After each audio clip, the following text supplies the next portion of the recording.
Assembly में hijab इख्तिलाफ के leader और सीनियर बीजेपी नेता सुनील शर्मा ने वंशवादी राजनीति यानी खानदानी सियासत पर वजीर आला उमर अब्दुल्ला की टिप्पणी को, उनके रिमार्क्स को लेकर उन पर पलटवार किया है।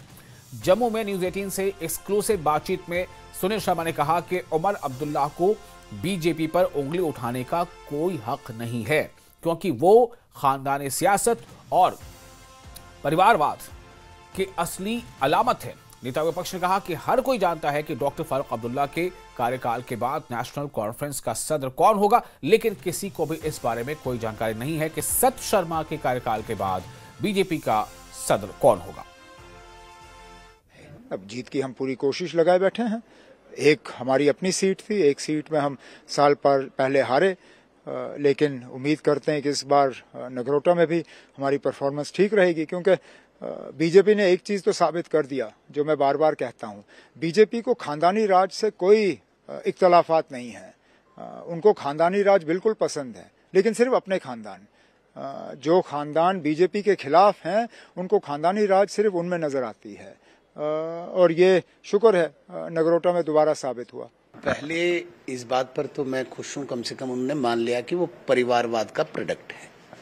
उनने इस बात को स्वीकार कर लिया कि वो परिवारवाद का प्रोडक्ट है। लेकिन अब जब कंपैरिजन या डिफरेंस की बात करते हैं, उस पे मैं जवाब दूंगा। ये तो है वो परिवारवाद का प्रोडक्ट है और तीसरी पीढ़ी के हैं, चौथी पीढ़ी वो लॉन्च कर रहे हैं। परिवारवाद होता क्या है? जैसे मैं आपसे ही सवाल पूछता हूं, हमारे राष्ट्रीय अध्यक्ष इस वक्त जगत प्रकाश नड्डा जी हैं। क्या कोई मीडिया वाला या आम सामान्य व्यक्ति हमें ये बोल सकता है कि हमारा नेक्स्ट प्रेसिडेंट कौन होगा? पार्टी जिनसे चलती है नहीं बोल सकता है ना। उमर अब्दुल्ला का आप किसी को भी पूछें, उसकी पार्टी का अध्यक्ष अगला कौन होगा, सीधे कहेगा उसी परिवार से निकला हुआ व्यक्ति, उसका बेटा, उसकी बेटी, यही होगा ना। चीफ मिनिस्टर कौन होगा? अब्दुल्ला फैमिली से। तो उसे परिवारवाद कहते हैं। जहां से ये पार्टी संचालित होती है, जहां से ये पार्टी हैंडल होती है, जहां से ये पार्टी ऑपरेट होती है, वो एक परिवारवाद से होती है। बाकी 150 करोड़ की आबादी में कहीं पे जनप्रतिनिधि के नाते कोई चुन के आए, वो अलग चीज है। वो किसी का बेटा हो सकता है, वो किसी की बेटी हो सकती है, पत्नी हो सकती है, वो अलग चीज है। उसे परिवारवाद नहीं कहते हैं। परिवारवाद एक परिवार से निकली जन्मी पार्टी जो वहां से बाहर जाती नहीं है। हमारे यहाँ पे जगत प्रकाश नड्डा जी से पहले अमित शाह जी थे, उनसे पहले राजनाथ सिंह जी थे, उनसे पहले गडकरी जी से थे, उनसे पहले फिर राजनाथ सिंह जी थे, उनसे पहले आडवाणी जी थे। पता है किसी को कौन कहां से आ रहा है? उसे परिवारवाद कहते हैं। लेकिन अगर वो परिवारवाद का प्रोडक्ट अपने आप को मानते हैं, मैं दावे के साथ कहता हूं, कभी वो अपनी पार्टी का प्रेसिडेंट कोई आम जनमानस में बनाए, जो उनका कट्टर अच्छा पार्टी का बड़ा कार्यकर्ता हो, बनाए पार्टी प्रेसिडेंट, फिर हम कहेंगे कि पार्टी उस परिवार से बाहर आई जिस परिवार से ये संचालित हो रही है। हमारे यहाँ तो पता ही नहीं, अभी सत शर्मा जी प्रदेश अध्यक्ष, कल कोई और हो सकता है। यहाँ पे बेटा बेटी तो नहीं करते हैं जो पार्टी को चलाए। इसलिए परिवारवाद की परिभाषा को, परिवारवाद की डेफिनेशन को पहले समझना होगा, और जब वो कंपेयर करें तो कंपेयर पार्टी का करें। अगर नेशनल कॉन्फ्रेंस पार्टी है, वो ऑपरेट कहां से हो रही है, वो हैंडल कहां से हो रही है। इतने लोग हैं नेशनल कॉन्फ्रेंस में जिन्होंने अपनी जिंदगी दी है, इनसे बड़े बड़े एक्सपीरियंस्ड लोग हैं। ऐसा नहीं कि उमर अब्दुल्ला साहब के पास कोई एक्सपीरियंस या मेरिटोरियस है। इनके पास एक मेरिट है, ये अब्दुल्ला खानदान के शहजादे, इसके अतिरिक्त इनके पास कोई मेरिट नहीं है। और वजीर दिफा राजनाथ सिंह का कांग्रेस पर उन्होंने जबरदस्त हमला बोला है, और कांग्रेस पर सेना को जाति की बुनियाद पर यानी जात पात की बुनियाद पर बांटने की कोशिश करने का इल्जाम लगाया। वजीर दिफा ने कहा कि इस पर तो चर्चा तक नहीं होनी चाहिए। सेना का एक ही धर्म होता है, सैन्य धर्म। इसके अलावा कोई दूसरा धर्म नहीं होता, और ऐसे बयान किसी भी हाल में देश हित में नहीं है। सेना को भी जात पात के आधार पर बांटने की कोशिश कर रहे हैं। राहुल जी का आपने बयान पढ़ा होगा। ठीक है, अगड़ा करिए, पिछड़ा करिए, आरक्षण होना चाहिए। आरक्षण के पक्षधर हम भी हैं, हमारी पार्टी भी है, आरक्षण दिया भी है। जितने गरीब हैं सबको आरक्षण दिया है, दूसरे वर्गों में भी जो गरीब हैं उनको भी आरक्षण दिया। लेकिन सेना के बारे में जाति पात के आधार पर, बहनों भाइयों, मैं समझता हूं कि चर्चा तक नहीं होनी चाहिए। हमारे सेना के जवानों का एक ही धर्म होता है, वह धर्म है सैन्य धर्म, इसके अतिरिक्त और कोई दूसरा धर्म नहीं होता। और जिस तरीके की यह बात बोल रहे हैं मेरे बहनों भाइयों, मैं कहना चाहता हूं यह देश के हित में किसी भी सूरत में नहीं है। और मैं कांग्रेस के दोस्तों से कहना चाहता हूं, कम से कम हमारी सेना को राजनीति में मत घसीटिए। जब जब इस देश पर संकट आया है तो हमारे सेना के जवानों ने अपने शौर्य और पराक्रम का परिचय देकर भारत का मस्तक ऊंचा किया है। जाति, पंथ और मजहब की यह राजनीति ने देश का बहुत नुकसान किया है, बहुत नुकसान किया। और हम लोगों की सोच तो यह है कि समाज के सभी वर्गों का उत्थान होना चाहिए। यदि हमारे प्रधानमंत्री की यह सोच न रही होती, हमने 2 राष्ट्रपति बनाए, एक दलित समुदाय से एक राष्ट्रपति हम लोगों ने बनाया और दूसरा यदि बनाया तो भारत के इतिहास में पहली बार बना है तो आदिवासी समुदाय से हम लोगों ने राष्ट्रपति बनाने का काम किया।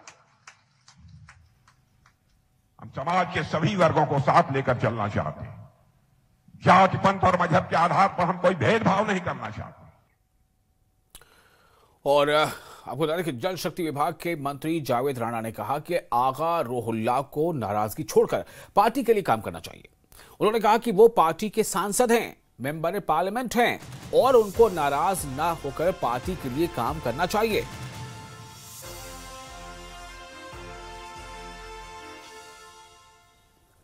का दर्जा वापस नहीं मिल रहा है। शायद कुछ लोग जो हैं वो इसी में खुश हैं कि लोग जम्मू कश्मीर के लोग जो हैं वो तंगी में गुजारा करें, उनको एम्पावर ना किया जाए। लेकिन है ये कॉन्स्टिट्यूशनली गलत है, ये जायज़ नहीं है। जो भी हो रहा है जम्मू कश्मीर के लोगों के साथ, अगर जम्मू कश्मीर गवर्नमेंट के साथ हो रहा है तो गवर्नमेंट लोगों की है, वो लोगों के लिए है, लोग ही चुनते हैं सरकार को।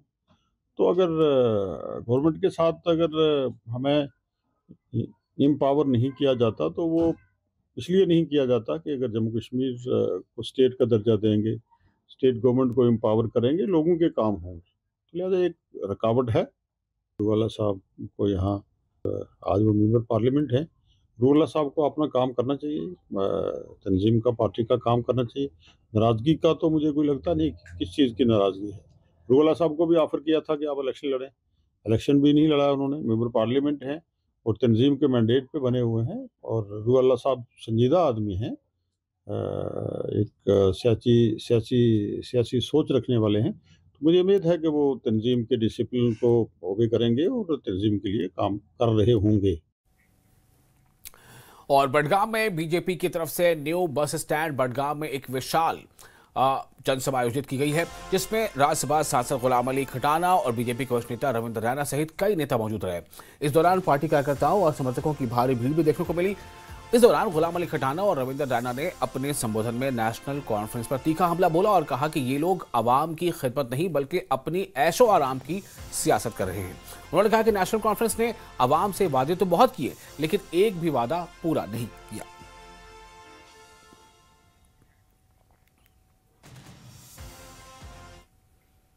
जम्मू कश्मीर अपनी पार्टी ने बडगाम में एक रैली की। इस दौरान पार्टी के सदस्य सैयद अल्ताफ बुखारी और पार्टी के दीगर सीनियर लीडर मौजूद रहे। यहां नेताओं ने लोगों से अपनी पार्टी के उम्मीदवार को वोट देने की अपील की। इस मौके पर अल्ताफ बुखारी ने दावा किया कि अपनी पार्टी बडगाम ज़िमनी इंतखाब में अपनी छाप छोड़ेगी। इस बीच पार्टी के दीगर लीडरान ने कहा कि पार्टी बडगाम में अपने कारकुनों को मजबूत कर रही है और सभी इलाकों तक पहुंच बना रही है। इस प्रोग्राम के दौरान बडगाम के कई लोग अपनी पार्टी में शामिल भी हुए। देखिए, अपनी पार्टी पहली बार बडगाम में इलेक्शन लड़ रही है। पिछली बार हमारे कैंडिडेट ने विड्रॉ किया था। ये बैटल टफ है लेकिन एज अ पॉलिटिकल पार्टी हमें कंटेस्ट करना था और हमारे और एक बहुत अच्छी बात है कि लोग तब्दीली चाहते हैं और हम चाह रहे हैं कि वो जो मुतबादिल ढूंढ रहे हैं वो अपनी पार्टी हो। हमारी पूरी कोशिश, हम घर घर जा रहे हैं, प्रोग्राम्स कर रहे हैं, डोर टू डोर कैंपेनिंग कर रहे हैं, इलाका वाइज प्रोग्राम कर रहे हैं, जहाँ पे बस उस इलाके के लोग हो। जैसे आपने आज देखा नारकरा, तो हमने बस नारकरा के लोगों को बुलाया था, हमने कहीं और से लोगों को नहीं बुलाया था। ये हमारा पहला इलेक्शन है इस कॉन्स्टिट्यूंसी में। हम तो लोगों के पास जा रहे हैं। जो मूड, पब्लिक मूड दिख रहा है कि नेशनल कॉन्फ्रेंस के हक में नहीं है, और जो उनके साथ वादे किए गए हैं सरासर धोखा हुआ है। और मुझे लग रहा है कि पूरी उम्मीद के साथ आज बड़गांव में बदलाव होगा। ये ठंडी नहीं है, बेसिकली ये शुरुआत है हमारे पार्टी प्रेसिडेंट की। लेकिन हमारे जो डिस्ट्रिक्ट प्रेसिडेंट है, हमारे जो ऑर्गेनाइजेशन टीम है, वो तो इस वक्त डोर टू डोर कैंपेन कर रहे हैं। हम उन दोनों जमातों से बिल्कुल मुख्तलिफ हैं। वो दोनों जमातें लोगों के इमोशंस और जज्बात से खेलती रही हैं। चाहे एक जमात है या चाहे दूसरी जमात है, चाहे है तो खानदान एक ही खानदान में से तीनों जमातों ने, बीजेपी, नेशनल कॉन्फ्रेंस और पीडीपी ने कैंडिडेट उठाए हैं। मुझे नहीं लगता है उसमें बहुत कोई अंतर है। वैसे भी उनके प्रोग्रामों और पॉलिसीज में कोई अंतर नहीं है। और कठुआ जिले के पहाड़ी इलाकों में 2 आतंकवादी समूहों की मौजूदगी देखी गई है। मैदानी इलाकों में छिपने की हड़बड़ी में आतंकवादी समूहों ने गहरी बेचैनी देखी गई। जम्मू में न्यूज 18 से खास बातचीत में जम्मू सांबा कठुआ रेंज के डीआईजी शिव कुमार शर्मा ने बताया कि एसओजी के जवानों को जंगल में युद्ध का विशेष प्रशिक्षण दिया गया है, यानी खास ट्रेनिंग दी गई है, तरबियत दी गई है, और वे सेना, सीआरपीएफ और दीगर जो सुरक्षा एजेंसियां हैं उनके साथ, उनके जवानों के साथ कठुआ के अलग अलग इलाकों में तलाशी मुहिम चला रहे हैं। डीआईजी जम्मू सांबा कठुआ रेंज में मौजूद हैं। सर, अब जिस तरह से अभी देखने में आया है कि जो पहाड़ी इलाकों में इस वक्त स्नोफॉल हो रहा है, मौसम ने करवट ली है, एक डेस्परेशन सी दिख रही है आतंकवादियों में नीचे आने की, किस तरह के निर्देश आपकी तरफ से दिए गए? देखिए, हमारी जो विंटर स्ट्रेटजी है उसके तहत हमारी एसओजी जो टीम जो है वो एक्टिव है और हर उस चैलेंज से निपटने के लिए तैयार है। जैसे आप देखेंगे अभी डेराज जो है नीचे आ रहे हैं, तो उसी तरह से टेररिस्ट की जो आप देखें कि वो भी नीचे उनकी मूवमेंट दिखाई दी है, कहीं 1-2 जगह साइटिंग हुई है। तो हमें सबसे बड़ा हमारा जो सेट है वो है पब्लिक से हमें इन्फॉर्मेशन आती है, वो हम लोगों को ही मोटिवेट करते हैं कि वो ज़्यादा से ज़्यादा इन्फॉर्मेशन दें, उनका नाम और पता गुप्त रखा जाए, और अगर उनके कहने पे अगर उनकी इन्फॉर्मेशन पे कहीं इनकाउंटर और सक्सेसफुल कोई ग्रुप न्यूट्रलाइज होता है तो उनको कैश रिवार्ड और बहुत सारे जो हैं गवर्नमेंट जॉब भी मिल सकता है अगर वो टाइमली इन्फॉर्मेशन देते हैं। तो हम सब उनका नाम और एड्रेस गुप्त रखेंगे, हमें इन्फॉर्मेशन दें ताकि ये जो ग्रुप्स हैं 1-2 जो हाई रिचेज में घूम रहे हैं, इनको जल्दी से जल्दी न्यूट्रलाइज किया जाए। विंटर स्ट्रेटजी के तहत उसमें जैसे चैलेंज है, अभी फॉग है, हार्श विंटर होगी, रेनी सीजन होगा, तो उससे निपटने के लिए हमारी टीम एसओजी की ट्रेनिंग उसी हिसाब से तैयार की जाएगी। कुछ हमारे ग्रुप्स जो हैं वो ग्रे हाउंड से ट्रेंड हो गए हैं। हमारे जो डीजीपी श्री नलिन प्रभात सर हैं, उनकी डायरेक्शन में बहुत सारे हमारे कम से कम 5-6 ग्रुप जो एसओजी के जो हैं वो ग्रे हाउंड से ट्रेंड हो गए हैं और बहुत अच्छी ट्रेनिंग उनको मिली है। और मुझे लगता है वो जो ग्रुप बचे हैं जल्दी न्यूट्रलाइज हो जाएंगे। सर, क्योंकि ये पहाड़ी इंटरकनेक्ट करती है, ये कठुआ से अब किश्तवाड़ तक जो है, चाहे वो मशेड़ी से होते हुए, अब किस तरह से जो एक कोऑर्डिनेशन है इस वक्त सिक्योरिटी फोर्सेस में? देखिए, हम सब कोऑर्डिनेशन में हैं। हमारा कोऑर्डिनेशन आर्मी, सीआरपीएफ और सभी के साथ है। जो टीम हाई रिचेज में है, सब एक ही पैटर्न पे काम कर रहे हैं, एक ही क्लोज कोऑर्डिनेशन में काम कर रहे हैं और आपस में इंफॉर्मेशन भी शेयरिंग होती है। और मेन हमारा जो सेट है, जैसे मैंने पहले बताया, हम क्योंकि पब्लिक की सेफ्टी सिक्योरिटी के लिए, जब तक पब्लिक से हमें इन्फॉर्मेशन नहीं आएगी तब तक काम जो है। एक अंतिम सवाल होगा कि डेस्परेशन दिखती है आतंकवादियों में इस वक्त? देखिए, जो ग्रुप बाहर से हैं वो काफ़ी, जैसे हम देख रहे हैं कि लगभग 1 साल हो गया उनको यहाँ बैठे हुए, तो अभी उनकी जो साइटिंग हो रही है उसमें लग रहा है वो हमारी टीम जो है कार्डन सर्च रेगुलर कर ली है, तो कहीं ना कहीं वो जल्दी ही उनको न्यूट्रलाइज किया जाए। और बारामूला ने मछली पकड़ने की गतिविधियों को बढ़ावा देने और ड्रग और गुलमर्ग इलाकों में सयाहत को बढ़ावा देने के लिए और इस मकसद से नाला फिरोजपुरा टंगमर्ग में ब्राउन ट्राउट सीडिंग को फिर से शुरू किया है। इस पहल का मतलब जो ऑफिशियल इसकी जो शुरुआत की गई है और इसमें जो एडिशनल डायरेक्टर हैं मत्स्य बारामूला शौकत अहमद ने इसकी शुरुआत की। उन्होंने धारा में मेगा ब्राउन ट्राउट सीडिंग अभियान की शुरुआत की। इस मौके पर बड़ी तादाद में मछली पालन से जुड़े किसानों और मकामी लोगों ने इस शोबे की इस कोशिशों को काफ़ी उसकी तारीफ की, उसे सराहा। उन्होंने कहा कि ये कदम न सिर्फ लंबे वक्त से लुप्त हो रही मछली पकड़ने की संस्कृति को पुनर्जीवित करेगा बल्कि स्थानीय युवाओं के लिए रोजगार के मौके भी पैदा करेगा। बारामूला में आज हमें स्टॉकिंग करनी है 5 नालों की। उसमें मेजर हमारा जो फिरोजपुरा ट्राउट स्ट्रीम है, जहाँ पे अभी हम कर रहे हैं स्टॉकिंग, एक पूल में 2 पूल जो हमने स्टॉकिंग की, यहाँ के ऊपर भी कुछ पूल्स है, वहाँ भी हम स्टॉकिंग कर रहे हैं। इन्हें हिस्टोरिक में जो हमारा ब्राउन ट्राउट सीड है, ये हमने डेनमार्क से लाया है। इससे पहले 100 ईयर्स से ज़्यादा पहले एक बैच यहाँ आया था, उसके बाद आज पहली बारी उस 100 ईयर्स के बाद ये पूल, जो improved variety of brown trout है, ये हमने यहाँ लाई है। आज द्रंग नाले में हम पहली बार देख रहे हैं कि इसमें फिंगरलिंग्स की स्टॉकिंग हो रही है। ये जो फिंगरलिंग्स आज डिपार्टमेंट ऑफ फिशरीज की जानिब से यहाँ पे हुई है, ये ब्राउन ट्राउट की हो रही है। यहाँ पे ये एक अलग किस्म की फिश होती है, ट्राउट का एक स्पेशल वैरायटी होती है जिसको हम बोलेंगे। इससे एंगलर्स के लिए एक बहुत बड़ी खुशी की बात है ये, और डिपार्टमेंट ऑफ फिशरीज के हम बड़े ही मशहूर है। इससे ना ही एंगलर्स को ही फायदा आएगा, बल्कि इससे जो टूरिज्म का जो बहाव है वो भी बढ़ेगा यहाँ पे, क्योंकि फिश लवर्स यहाँ पे रेगुलरली आएंगे, तो उससे टूरिज्म पे भी इससे बड़ा इम्पैक्ट पड़ेगा। और अच्छी बात है जब ब्राउन ट्राउट नाले में है, फिरोजपुर नाला जहाँ तक ताल्लुक है, इसको जाना ही जाता है ट्राउट के लिए। It's very feasible for this brown trout. और आपको बता दें कि गांधरबल व्यापारी महासंघ यानी कि ताजिरों का जो अपना एक यूनियन है, उसने पांडच के मणिगाम तक सड़क चौड़ीकरण प्रोजेक्ट का इस्तकबाल किया है और वजीर आला उमर अब्दुल्ला और एलजी मनोज सिन्हा से मुतासरा दुकानदारों के उचित पुनर्वास को यकीनी बनाने की अपील की है, ताकि उनके जो रोजगार के जराए हैं उस पर इसका कोई नुकसान ना हो। इस यूनियन के जो ट्रेडर्स फेडरेशन है, उसके जो सदर हैं गुलाम हसन ने मीडिया से बातचीत करते हुए कहा कि सड़क का विस्तार यानी सड़क की तौसी, सड़क को और वसी करना, एक कनेक्टिविटी में सुधार और ट्रैफिक को बेहतर बनाने की दिशा में ये काफ़ी अहम और ज़रूरी कदम है।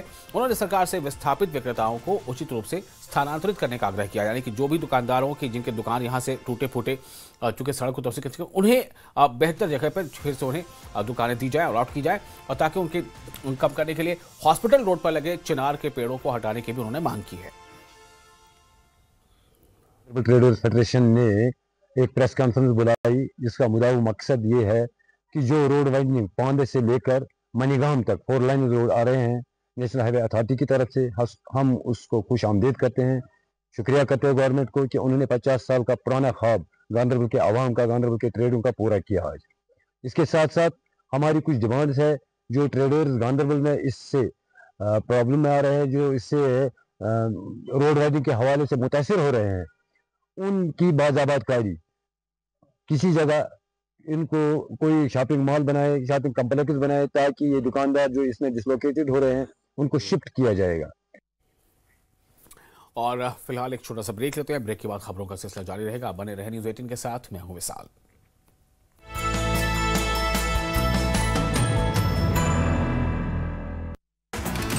एलजी मनोज सिन्हा ने गुरु नानक जयंती पर सभी को हार्दिक शुभकामनाएं दी। उन्होंने गुरु नानक देव जी के समानता, करुणा और सत्य के संदेश को मानवता के लिए प्रेरणादायक बताया।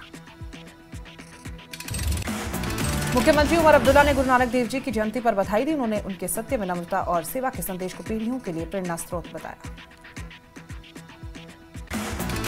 राल आरीगाम गुरुद्वारे में गुरु नानक देव जी का प्रकाशोत्सव आयोजित, बड़ी संख्या में श्रद्धालु मौजूद।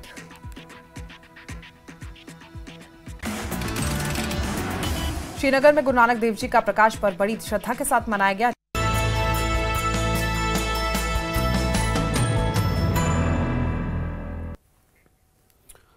ब्रेक के बाद फिर आपका इस्तकबाल है न्यूज़ 18 जे के पर। आप देख रहे हैं जम्मू कश्मीर न्यूज। जम्मू कश्मीर के डोडा, किश्तवाड़, राजौरी और पुंछ जिलों में शुरू की गई इमरजेंसी हेलीकॉप्टर खिदमत को लेकर रियासी के लोगों में गहरी नाराजगी देखने को मिल रही है।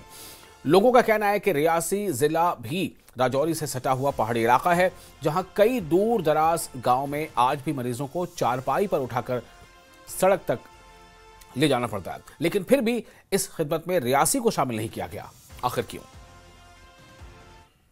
सबसे पहले तो मैं ये कहूँगा कि गवर्नमेंट ने जो काम स्टार्ट किया है उसके लिए मैं गवर्नमेंट का धन्यवाद करता हूँ कि आपने पहाड़ी क्षेत्र जो है उसको चूज़ किया। इसके लिए जो दूर दराज के इलाके हैं वहाँ पे कोई भी ऐसी दुविधा जब होती है उसके लिए एक हेलीकॉप्टर सेवा जो है ज़रूरी है, क्योंकि रोड जो है वो डिस्कनेक्ट हो जाते हैं, तो इसलिए बड़ी ज़रूरी है चीज़। लेकिन मैं ये कहूँगा कि रियासी को हमेशा हर फील्ड में पीछे किया गया।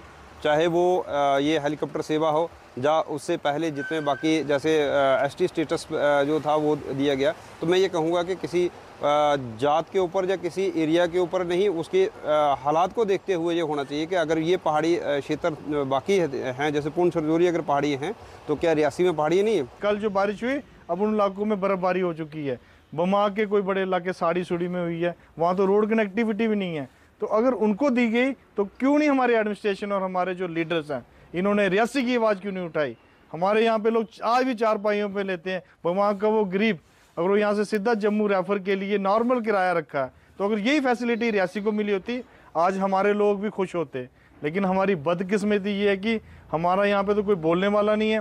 जब कोई बोलता है तो उसकी टांगे खींचना शुरू कर देते हैं, और जब वो चीज़ आती है तो अपना क्रेडिट लेने चले जाते हैं। रियासी का आखिरी कोना गुलाबगढ़ जो एक पसमंदा इलाका है, इसको नज़रअंदाज किया गया है। हम मरकज़ी सरकार से और जम्मू कश्मीर की सरकार से इल्तिजा करते हैं कि आप हमें भी इमरजेंसी हेलीकॉप्टर सर्विस को यहाँ भी लागू किया जाए। कि आप देख रहे हैं कि नवंबर से लेकर मार्च के आखिरी महीने तक यहाँ जो मौसमी सूरत हाल रहती है बहुत ख़राब रहती है। मौसमी सूरत हाल बिगड़ने की वजह से यहाँ कहीं अरसा लगता है सड़कें खुलने में। तो जब यहाँ कोई बीमार होता है, कोई परेशानी आ जाती है, कोई हादसा होता है, तो हमें पूरा ऐसे भी मौसम साफ में भी पूरा दिन यहाँ से जम्मू तक लगता है। लेकिन बहरहाल इमरजेंसी हेलीकॉप्टर सर्विस गुलाबगढ़ को, मोहर को, ज़िला रियासी को देना एक बहुत बड़ी बात है, ज़रूरी है। जम्मू कश्मीर के दिव्यांग क्रिकेट टीम को मुंबई में होने वाले 16 टीमों के LIC कप में हिस्सा लेने के लिए अखरोट से रवाना किया गया। यह टूर्नामेंट दिव्यांग खिलाड़ियों के लिए एक बड़ा मौका है जहां वो अपने हुनर का मुजाहरा करेंगे। टीम को रवाना करने के मौके पर दिव्यांग क्रिकेट बोर्ड जम्मू कश्मीर के चेयरमैन श्याम सिंह लंगे और DSP KD भारत मौजूद थे। उन्होंने खिलाड़ियों को बहुत उनका हौसला बढ़ाया, उन्हें शुभकामनाएं दी और कहा कि टीम जम्मू कश्मीर का नाम रोशन करेगी। के साथ टीम को जहाँ से रवाना करेंगे हम लोग, और मैं टीम को यही कहूँगा कि अपना मोराल हाई रखें और वहाँ से अपनी ट्रॉफी जीत के आए। नंबर 1 पे हमें सभी रोड जो टूर्नामेंट चल रही है 16 टीम से, उसमें से नंबर 1 जम्मू कश्मीर की टीम होनी चाहिए। यही हमारा प्रयास है, यही हमारी कोशिश है और यही हमारी आगे भगवान से प्रेरित है। और मुत्तहिदा मजलिस उलमा ने स्कूलों में वंदे मातरम लागू करने के सरकारी निर्देश पर यानी सरकारी हुक्मनामे पर हिदायत पर काफी गहरी चिंता का इजहार किया है। उपराज्यपाल और मुख्यमंत्री दोनों की क़यादत वाले प्रशासन से इस तरह के बाध्यकारी निर्देश को तुरंत वापस लेने का आग्रह किया। मुत्तहिदा मजलिस उलमा ने जम्मू कश्मीर सरकार की संस्कृति विभाग की ओर से हाल ही में जारी उस हिदायत पर चिंता जताई है जिसमें पूरे इलाके के स्कूलों को वंदे मातरम के 150वें वर्ष के उपलक्ष्य में संगीत और सांस्कृतिक कार्यक्रमों का आयोजन करने की हिदायत दी गई है। इस हिदायत के तहत सभी तालिब इल्मों और जो स्टाफ मेंबर्स हैं उनकी भागीदारी को यकीनी करने को भी कहा गया है। वंदे मातरम के हुक्मनामे की वजह से कुछ सवालात ने जन्म लिया। हकीकत यह है कि मुसलमान अपने दीन और अकायद के मुताबिक जिंदगी बसर करने का मुकम्मल हक रखता है।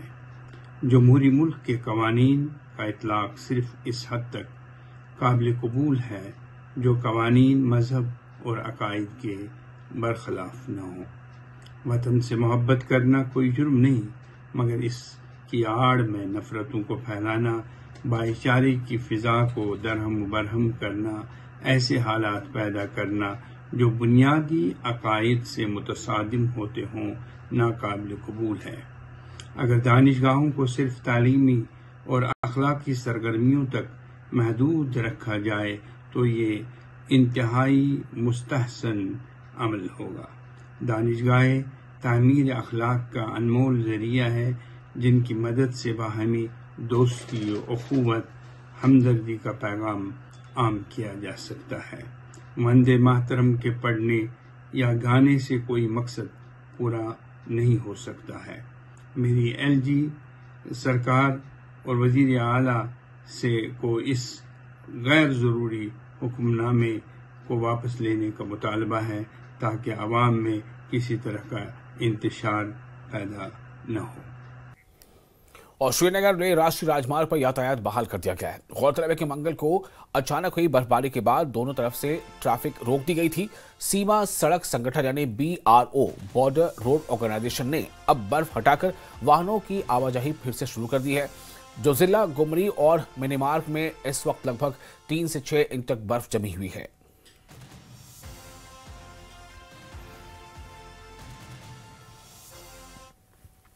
गुरेज के राजधान दर्रे पर BSF जवानों ने भारी बर्फबारी में फंसे 7 लोगों को वहां से रेस्क्यू किया, उन्हें बचाया है। और इस सूचना के मिलने पर जल्द से जल्द कार्रवाई करते हुए खराब मौसम के बावजूद एक बचाव दल भेजा गया और लोगों को सुरक्षित बाहर निकाला गया। इसके बाद उन्हें भोजन, गर्म आश्रय और मेडिकल फैसिलिटीज जो है, मेडिकल ऑप्शंस भी उनकी मुहैया कराई गई। और वक्त पर की गई कार्रवाई ने ऊंचाई वाले इलाके में एक संभावित त्रासदी को टाल दिया है।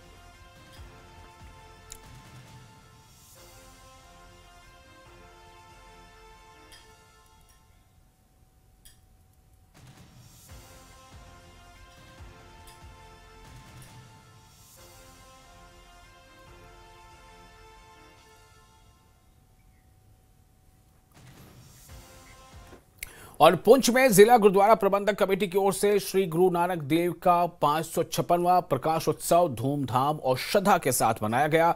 इस मौके पर नगर के मुख्य बाजार स्थित गुरुद्वारा सिंह सभा में प्रकाश उत्सव का मुख्य आयोजन किया गया, जिसमें जिला गुरुद्वारा प्रबंधक कमेटी के प्रधान नरेंद्र सिंह, महासचिव हरचरण सिंह की अगुवाई में बड़ी तादाद में संगत ने हिस्सा लिया।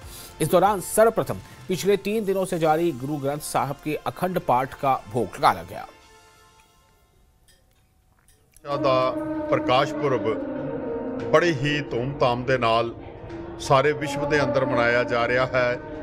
ਡਿਸਟ੍ਰਿਕਟ ਗੁਰਦੁਆਰਾ ਪ੍ਰਬੰਧਕ ਕਮੇਟੀ ਪੁੰਛ ਨੇ ਵੀ ਇਹ ਪ੍ਰੋਗਰਾਮ ਜਿਹੜੇ ਸਨ ਇਸ ਸਬੰਧ ਵਿੱਚ ਉਲੀਕੇ ਸਨ, ਜੋ 27 ਤਰੀਕ ਤੋਂ ਲਗਾਤਾਰ ਚੱਲਦੇ ਆ ਰਹੇ ਸਨ। 2 ਤਰੀਕ ਨੂੰ ਇੱਕ ਮਹਾਨ ਨਗਰ ਕੀਰਤਨ ਕੱਢੇ ਗਏ ਸਨ ਔਰ ਅੱਜ ਸਵੇਰੇ ਸ਼੍ਰੀ ਅਖੰਡ ਪਾਠ ਸਾਹਿਬ ਜੀ ਦੀ ਸਮਾਪਤੀ ਤੋਂ ਬਾਅਦ ਜੋ ਕੀਰਤਨ ਦਰਬਾਰ ਸਜਾਏ ਗਏ, ਜਿਨ੍ਹਾਂ ਦੇ ਵਿੱਚ विशेष तौर पर श्रीनगर तो आए होया जथा जतनपाल सिंह जी, उन्हों का जथा जड़ा है वह कीर्तन राही संगतां नूं निहाल कर रहा है। हजूरी रागी लाडी साहब दरबार साहब तो वह भी आए हुए ने, उन्होंने भी संगतां नूं कीर्तन राही निहाल करना है। बड़ी श्रद्धा नाल मनाया जा रहा है, जिस विच पुंछ दी समूह साध संगत बिना मजहब मिलत हिंदू मुसलमान सिख सारे ने शिरकत की है, क्योंकि गुरु नानक पातशाह का जो उपदेश सी, ना हम हिंदू ना मुसलमान, अल्लाह राम के पिंड प्राण, खत्री ब्राह्मण शूद्र वैश्य उपदेश 4 वर्णा को साझा। गुरु नानक जी महाराज के प्रकाशोत्सव के मौके पर पुलवामा जिले के शादी मार्ग स्थित चिट्टी पातशाही गुरुद्वारे में भी धार्मिक समारोह का आयोजन किया गया। ऐतिहासिक महत्व वाले इस गुरुद्वारे में घाटी के अलग अलग हिस्सों से सिख श्रद्धालु शामिल हुए। सुबह से ही गुरुद्वारे में शब्द कीर्तन का आयोजन किया गया, वहीं श्रद्धालुओं के लिए विशेष लंगर का भी एहतमाम किया गया था। इस मौके पर गुरु नानक देव जी महाराज की शिक्षाओं पर भी, यानी उनकी जो तालीम थी उस पर भी रोशनी डाली गई।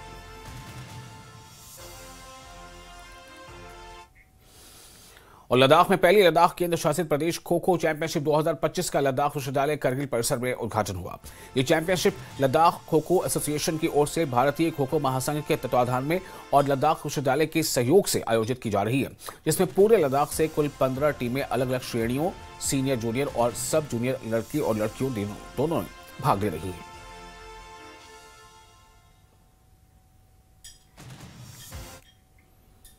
वाराणसी में देव दीपावली के मौके पर घाटों पर करीब 25 लाख दीप जलाए गए हैं। दीपों से सभी घाट जगमगा रहे हैं। बड़ी तादाद में लोग देव दीपावली में शामिल होने पहुंचे हैं। मुख्यमंत्री योगी आदित्यनाथ भी काशी में मौजूद हैं। दशाश्वमेध घाट पर भव्य गंगा आरती की गई है। लेजर लाइट और ग्रीन क्रैकर्स का शो भी आयोजित किया गया है। ये तस्वीरें आप देखें, ये तस्वीरें वाराणसी की हैं और ये तस्वीरें हैं देव दीपावली के मौके पर की।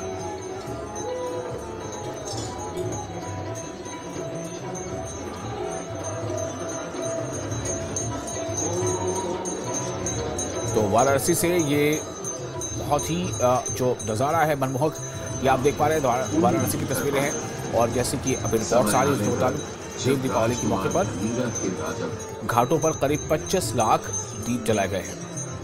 दीपों से सभी घाट जगमगा रहे हैं। बड़ी संख्या में लोग देव दीपावली में शामिल होने पहुंचे हैं और इस खास मौके पर खुद चीफ मिनिस्टर योगी आदित्यनाथ भी काशी में मौजूद हैं। दशाश्वमेध घाट पर भव्य गंगा आरती की गई। लेजर लाइट और ग्रीन क्रैकर्स का शो आयोजित किया गया।